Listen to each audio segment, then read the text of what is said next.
Nebraska Preps Postgame with Damon Benning and Jacob Padilla. Welcome.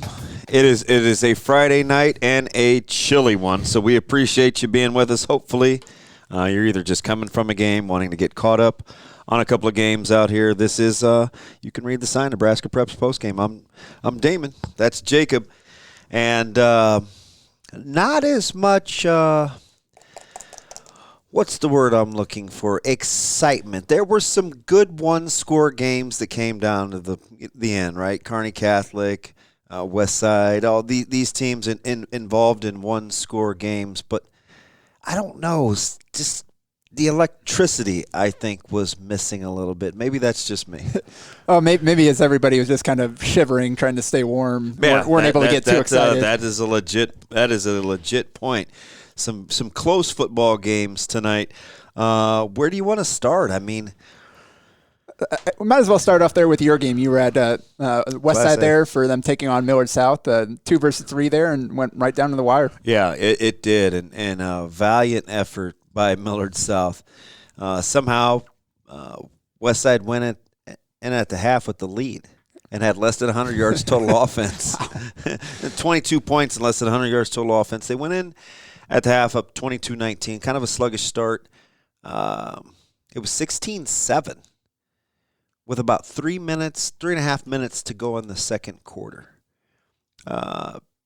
West Side's offense kind of floundering a little bit. They turned it over in the red zone. Millard South picked them off, came down and scored.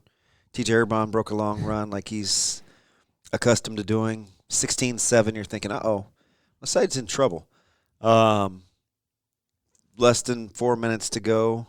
You knew Millard South got the ball at the second half. You're thinking, gosh, they could go down 2 scores. I mean, minimum. Maybe 3 with a touchdown and an extra point. And all of a sudden they kick it off. And Avante Dickerson. He's unbelievable. And what I don't understand, he housed one for like 97, put him right back in the game, 16-14 with 3 minutes to play. Then their other thoroughbred, one of many that they have, Kobe Bretz picks one off, takes it back to the house. All of a sudden, it's 22-16 with 1:10 to go in the half, and I'm thinking, how'd that happen? But it started with two of their playmakers. Yeah. Dickerson with the kick return, and then Bretz with the pick six. And with that secondary, you can't make mistakes if you're throwing the ball. Yeah. You have athletes back there. They're going to pick it off. They're going to cause some damage there. And man, Dickerson, kid's something else. First time I saw him play was back in that WS West Side game his freshman year where there was like 120 points scored, returned a kick or two there, had some big returns, just showing off that speed. And again, that was just him as a freshman. Now here, 4 years later, making the same kind of plays. Yeah, it's interesting. You know, he's slight. He's thin. But he creased this one. This kick return, he probably broke 4 or 5 tackles right up the middle. Comes out of the back end, and it's all she wrote. And you talk about needing to make a play. They were all but reeling. And he comes through, and then Brett's a couple of plays later, Urban throws the pick six, and just like that, they go down at the half. And that's what you need to do to win in this time of the season. You need your studs to step up and make the biggest plays in the biggest moments. And I think that happened a few games tonight. And that's then later in that game, too, their other stud on offense kind of took over and made some big plays as well, from what I heard. And, so it's 22-19 at the half. Millard South drives down and gets a field goal. I mean, it was kind of a painstaking 2-minute offense. A lot of running, mostly. Nice little – they had this little jet combination where they would dump to the jet or out of the backfield. It gave West Side fits until the end. And Lamo kicks the field goal to make it 22-19 at the half. So you're not really sure, like, who has momentum. West Side's happy to be ahead, but they know they're not playing well. Millard South is like, hey – we're in this deal. This is kind of fluky. We're only down 3 points. And they turn right around in the third quarter and score. They go up 26-22, and then all of a sudden it's a ball game. Yeah. It was unbelievable. A fantastic run to cap it, to make it 30. Made it 33-26, 31-26, and then they had the 2-point conversion. But Dom Rizak with a fantastic run to take the lead. Just a gutsy performance from a team that wasn't firing on all cylinders.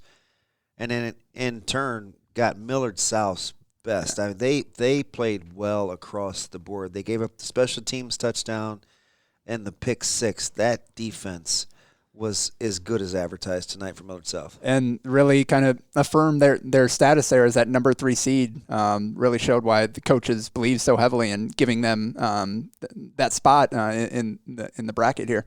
Yeah, and you know what's interesting? They're going to look back at this season, and they'll have lost to the two teams playing for the state championship. They lost to Elkhorn South.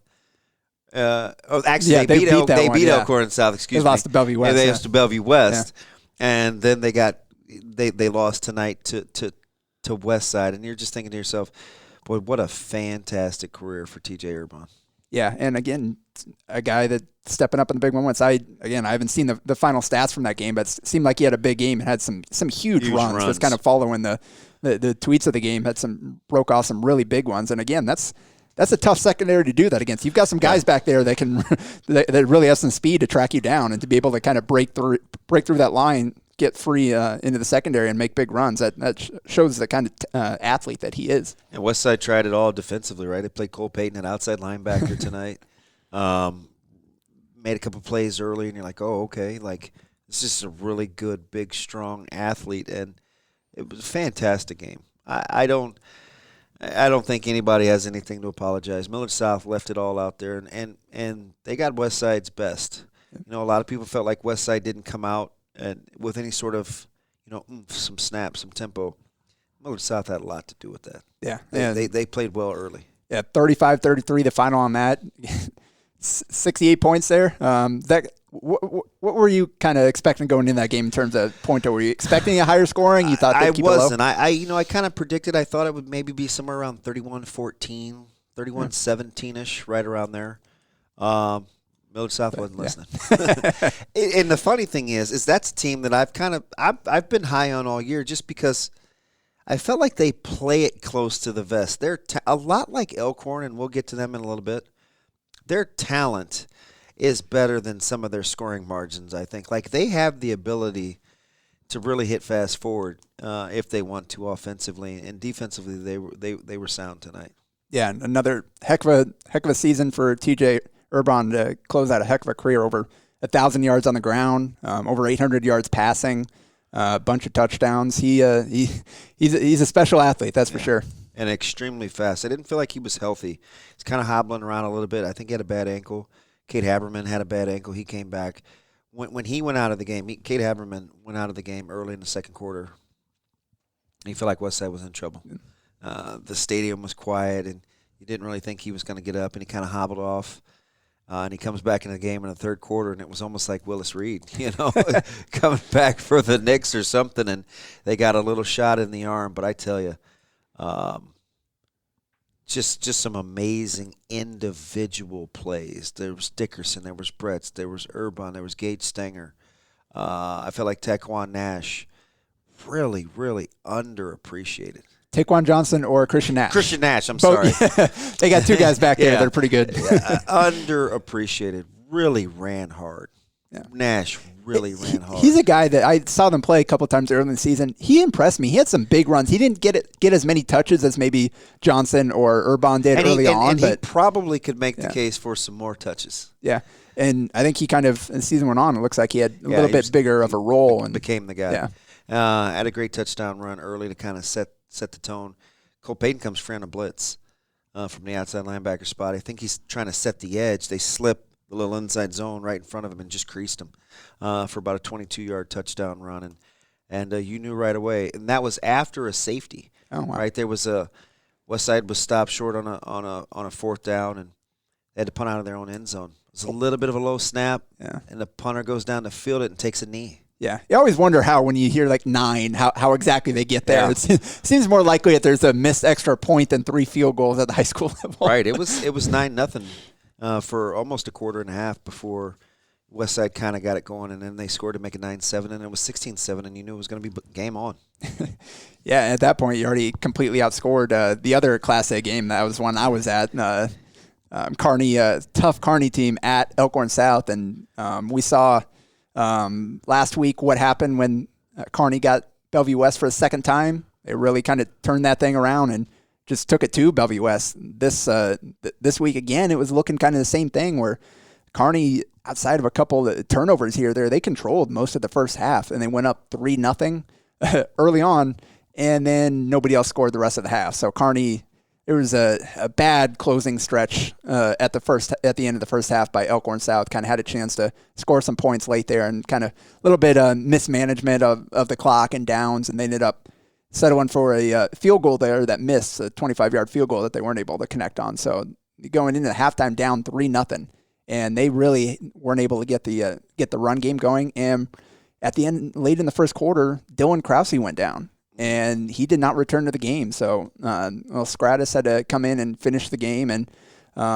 so props to Elkhorn South for, again, rallying around their guy. And he came in, and second half, it looked like a completely different team. Really? They, right out the gates, they finally got was it Cole Ballard or Ben Moore?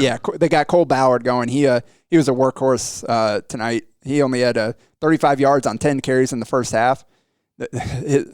3, 13, 5, 7, 5. Those are his first 5 carries in the second half. They finally started finding some creases to get him through. He was running tough, started to pick up some yardage there, and they were able to kind of get the first touchdown of the game there, the only touchdown of the game, on a little short yard run by Ballard. And he's a good player.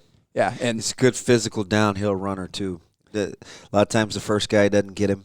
He's a handful. Yeah. So it ended up 10-3 was the final on that one. There's not a lot of offense in that game. Both sides really struggled to get their offense going. Really, really high level defensive play.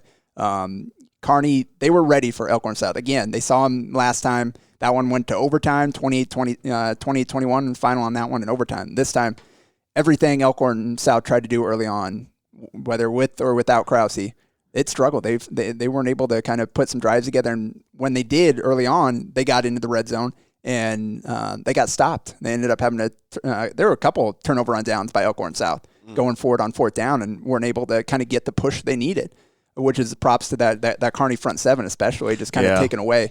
I wondered what they'd have left in the tank. I felt like they left a lot out there a week ago against Bellevue West with a kind of a Herculean effort. They found a way to get it done in overtime. I wondered what they'd have left in the tank with a relatively, at this time of the year, healthy Elkhorn South bunch. Yeah, and healthy until they got in the game. There are a couple other guys that went down during the game for both sides, actually. One guy came back in, but props to the Elkhorn South defense as well, because they did not let Kearney get going either. I think they had under 100 yards, easily well under 100 yards rushing. Kearney did, and that's what they do. Yeah.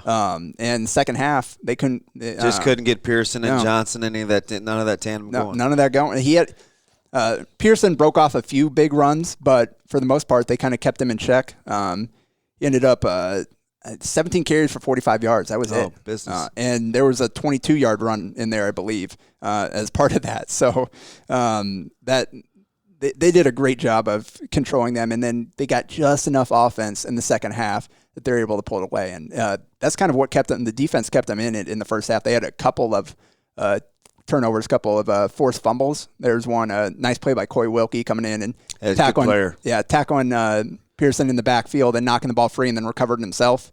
And then there was another play, completed pass, popped him, knocked that ball free, and Elkhorn South was able to recover it. So Kearney had a chance in the first half to take a nice kind of commanding lead, and the Elkhorn South defense stepped up and held down the fort long enough for that offense to get going and get those big linemen kind of start opening up those running lanes in the second half. And then so it came down to a 4th and 9 play with about 2 minutes to go, just over 2 minutes to go. Obviously, it's 10-3 game, so one-score game. If Kearney converts this, they got a chance to keep going, move down the field. They send in Teddy Prohaska on defense because he plays some defense but doesn't play full time. They're like, all right, we're gonna get our guy out there. This play is for the game, and Kearney runs some kind of like variation of like swing gate. So before the snap, they end up shifting their offensive line over to the right, shift another ball carrier over there, and Elkhorn South calls timeout. So they go back, kind of regroup, send him back out there. Kearney does it again. They stick with the play call, and Teddy just breaks through the line. Pearson rolled out, saw him in this, had nowhere to go, and Prohaska took him down, lost to 10 on 4th and 9, got up, threw the bones. So the Nebraska commit throwing the bones. Yeah. And then a couple of nice runs by Cole Bauer to allow them to run out the clock from there. So that sack all but sealed the game for him. Yeah, we saw a 2 and a 3. It's West Side, Millard South, and a 5 and a 9, I believe. Correct. If I'm doing that correctly. So, and kind of what'll be a reoccurring theme tonight. Seeds did not hold throughout this playoffs. Yeah, we had one number 1 seed advance to the finals in all the classes. Just one. Fremont Bergman was the only number 1 seed that made it this far. Yeah, who got by UTAN tonight. Let's hop over to B here for a little bit before we try to give a breakdown of what we think is going to happen in each of these finals where Aurora and Plattsmouth, and hats off to Plattsmouth, 21-12 final there. And I tell you, Plattsmouth kind of undermanned, kind of a makeshift roster, just hanging around. But kudos to Aurora, too. A lot of people talk about what they aren't. We did find out what they were, and that's resilient and tough. And then huge defensive play late. I think it was 14-12, and later in that game, and Aurora gets a pick 6 to really put the game away there, to take that, expand their lead there, and really kind of end that there. So that's you're playing a game like Plattsmouth.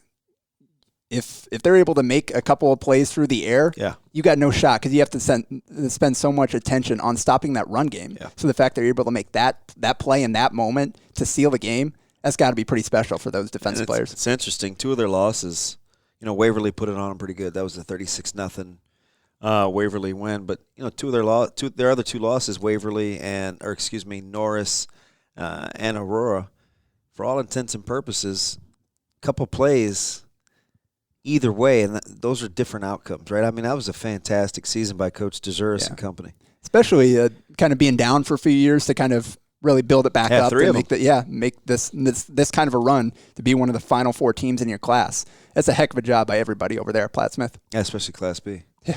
And then our other one, I was having to get my updates from my main man, Monte Cristo. Yeah. Elkhorn hangs on. 33-28 final on that one. Yeah, to get rid of Hastings. And again, the combination, and this is what we've said all year long about Elkhorn. They have the ability to be dynamic outside the numbers, right? I mean, you have a Graggart and a Cristo. We've talked about it almost every other week. It's Gashaw. He's a good quarterback. Yeah. And you just think, man, if they just let it rip a little bit. And tonight, it was their 2 big playmakers outside the numbers that proved to be the difference. And that seems to be the case with Elkhorn all the time. Graggart had a huge game last week, but they don't throw it a ton. But every time they need a big play, they do go to the air. If they're able to get it off without any kind of pressure or anything, those guys are going to go up and get the ball, and that is such a huge weapon for teams at this level to have. That was interesting. He makes the go-ahead score, the grab on the go-ahead score to make it. Well, actually, that would have made it 35-28 because they'd gone up 27-21 and missed the extra point. Hastings comes right back and scores to take the lead 28-27 with 2 minutes and 11 seconds left, and all of a sudden you're thinking, 2 minutes and 11 seconds? Elkhorn? You click refresh and they've scored, and you're thinking, did they score too soon, right? It was 35-28, and there's still 59 seconds left. And for an offense like Hastings, that's plenty of time. And found a way, and Elkhorn found a way to keep them out of their end zone, for a 1-score barn burner right there. Yeah, 25-yard touchdown. Got shot of Graggart with 59 seconds left. Ended up sealing that one. Just the finals there, and we'll get to recapping them. But let's go through the rest of the scores. In C1, we had Adams Central hanging on to beat Kearney Catholic.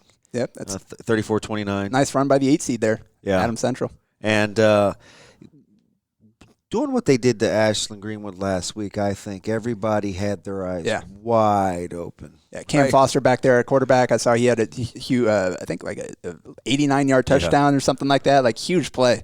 Everybody kind of penciled Ashland in there, and Adams Central not so fast. Yeah, and Pierce doing Pierce things, right? I thought this was supposed to be kind of a rebuild year for the Blue Jays. They find themselves in the state finals as the number 2 seed, as probably the favorite. Right? Yeah. It's they hang on to beat St. Paul 21-14. You jump down to Class C2. It was Fremont Bergen 21-7 over UTAN, and in a highly anticipated game with Ord and Oakland Craig, Ord hangs on to win 38-28. Boy, the Shants, that's a good football team.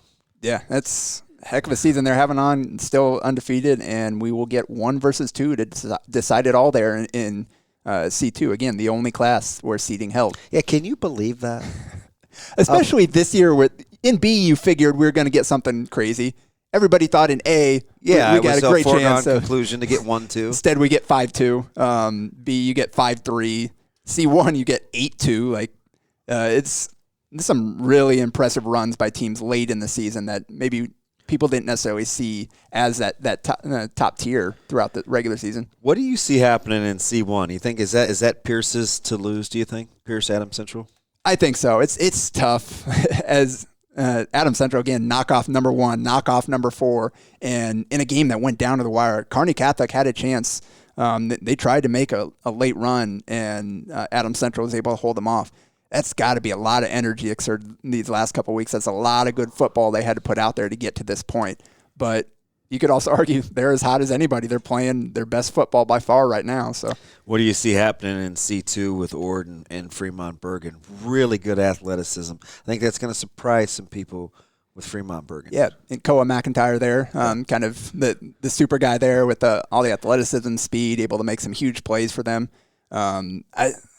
I didn't get to see really much or any really C2 football this season, unfortunately. But that just based on what I've seen. Pretty familiar with teams. Ord, and I tell you, offensively, they're a handful. And they got Keelan Meyer, the one of the best kickers in the state. Yeah, committed to Nebraska, who does a little bit of everything for them. And we've actually seen some really, really good special teams this year. Prep. He's got a great, and his name escapes me. He's going to Arkansas, I believe. With got a gray shirt too. I like Lamel at Millard South. Westside's got a good one. We know what they've got out here in Ord. It's special teams has been pretty good in terms of the kicking game in the state of Nebraska. And that's one of the cool things to see is kind of the rise of the Coles kicking camps and all that stuff, where these specialists have this opportunity to really develop their game, whereas it used to be just put somebody back there and whoever can kick it the hardest, you get the job or whatever. Now you've got these guys that work so hard, just as hard at their craft as kickers and punters as any other position on the field, and we're seeing kind of the results play out there for some teams that really have special ones. Let's hop back up. Let's start in B. Right, where you're going to get Aurora and Elkhorn. I mean, two physical teams. Aurora's got good size along that offensive and defensive lines, especially at the end spots and the tackle spots. They go with a lot of length and a lot of size, but you have a lot of physical talent with Elkhorn as well. Kind of the polar opposite of what they saw this week with the basketball on grass with Hastings. How do you see that one kind of shaking out? Yeah, it seems like Aurora is kind of one of those teams that does a lot of things well, but isn't necessarily outstanding in any one area. They're not going to necessarily dominate you in the run game. They're not going to really spread it out and throw the ball a ton. They're just going to make the plays when they need to. But with Elkhorn, I think just kind of that athleticism on the outside combined with that running game seemed like they got Aiden Young going a little bit, broke him off for some big runs tonight. And after being held in check a week ago in that blowout, which was kind of surprising to score that many points a week ago without Aiden Young really having a huge game. And that's why I think it's going to be tough for Aurora to beat, because you can focus so much on taking one area away, then they're going to be able to go to the other thing. They're one of the teams that can truly beat you multiple ways. So I think Elkhorn's definitely going to be the favorite in that one for sure. You like Aurora's ability defensively to maybe hang in there. They've seen some good offenses here the last couple of weeks, and they found a way to hunker down in there. Yeah, again, everybody in Class B in this field was so tested this year because they all played each other. All those kind of further west, central to western teams played each other and kind of beat each other up. All the teams in the Omaha and Lincoln metro areas, they all beat each other up. So every team in this postseason field is well tested. They've all seen everything that they're going to be hit with this year. So kind of at this point in the season. So I think they're definitely going to be ready. It should be a fun game for sure. Let's jump up to A. All right. Not a little bit of surprise, but if it was anybody that was going to come out of the top half of the bracket that wasn't Bellevue West, you thought it had the ability to be, it was probably going to be Elkhorn South. They didn't disappoint. Yeah, and I thought when I saw Krause go down, I was like, oh, here we go. Again, this is the team that finally had started to get healthier as the season goes down, to lose their quarterback. And a guy that, again, early in the season, they were playing kind of the dual quarterback role. They were still trying to figure out, all right, Krause settled in to be the guy and lead them on this big winning streak they were on. And to have him go down, especially so early in the game, I was like, oh, man, you never want to see this type of deal. But props to Scratus for coming in and doing the job well enough to get that win there. Hopefully, Coach Rosenberg didn't think it was too serious for Krause. He thinks he will have a chance to play next week. We'll kind of see how this week goes for him. Hopefully he'll be back. But, yeah, with that offensive line and some of those athletes they've got on, Bo Weisler was awesome tonight. He had some really nice plays. Very well may be the most underrated player for sure in the Metro and maybe the state. Yeah, so you got playmakers like that. Guy. Yeah, exactly. You got athletes like that they've got the linebacker core, and Coy Wilkie again had a good game defensively today. They didn't really go through the air too much, so he didn't get a chance to make a play on offense. Tell you, them moving him to outside and letting him kind of run out there along with Maverick Noonan, I think Coy Wilkie's emergence defensively has really added to their versatility on the perimeter because he gives you good athleticism and good size out there. And in these spread games, you need a body like Coy Wilkie. Yeah, for sure. And seeing, again, sophomores and juniors, these guys, to kind of supplement those seniors that you have these young guys kind of come up and really break into the rotation and play more and more as the season goes on. That's what you need to be playing at this time of the year. You need those younger guys to kind of step up and add that depth to kind of your established veterans. Yeah, and when the dust settles and the smoke clears and all of a sudden there's the favorite. Even though they weren't the 1 seed, they were most people's choices as the team to beat when this season started. They're the West Side Warriors. Yeah, and you saw how much they were pushed this week. We'll see. Hopefully we'll be able to see a healthy Cade Haberman. Again, you want to see the best athletes out there playing. They're so explosive. Yeah. I mean, you could play good. They don't bat an eye at 2nd and 12 or 3rd and 14. It's within the confines of their offense. You can go up top to Dickerson or Bretz. You can hand it off to Dom Rizak. You've got a guy like Cole Payton as your signal caller. There's a lot of ways that they can skin a cat. Yeah, and so it's going to, again, you need full health here for Elkhorn South. Hopefully you get Krause back out there, and they're going to have to be able to make some plays through the air. They're going to have a tough time just running it up and down the field against Westside, against some of those guys they got on the interior of the line. What about Elkhorn South? Maybe the ability to limit possessions. I saw that a little bit tonight with Millard South, where they it seemed like they possessed the ball. They're not intentionally playing keep away, but when you ground and pound like that, you don't get a lot of. It can make you panic on offense, thinking you may not get it back. For sure, and that's, again, some of what they did tonight. That's what Elkhorn South does. They keep it on the ground. They'll pound you 2 yards, 3 yards. Then they'll break off 5 or 6, 7, 8-yard run on 3rd down and move the chains, or they'll go for it on 4th and short and keep the ball moving that way. They've got a chance to really, and then they keep it on the ground so that clock ticks too. So that'll be huge. I think their ability to limit the possessions. We saw that kind of with Kearney and Bellevue West to a certain degree. Kind of limited, kind of even the playing field a little bit with the kind of the difference in explosiveness by just not giving them as much of a chance to really stretch it out. Yeah, the announcement came down today. It should be a fantastic final in A, where we won't be playing those finals at Memorial Stadium. Those will be home teams and higher seeds getting those games, at least as we kind of understand it right now. Yeah, and NSA sent out the release on that. That is going to be the case.